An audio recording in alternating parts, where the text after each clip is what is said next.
Good day, my friends. I'm Mama V. I'm super excited to share with you that I get to cook up a storm in not one, but two amazing kitchens.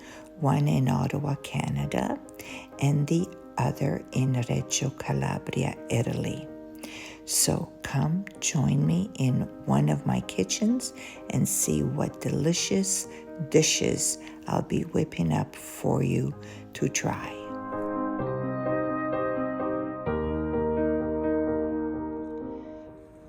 For this recipe, you will need good Italian olive oil.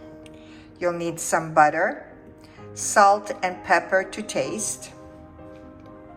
You'll need a red onion, garlic, hot red pepper, that is optional, a zucchini cut in cubes, cherry tomatoes, these are the golden ones, but you can also use the red ones.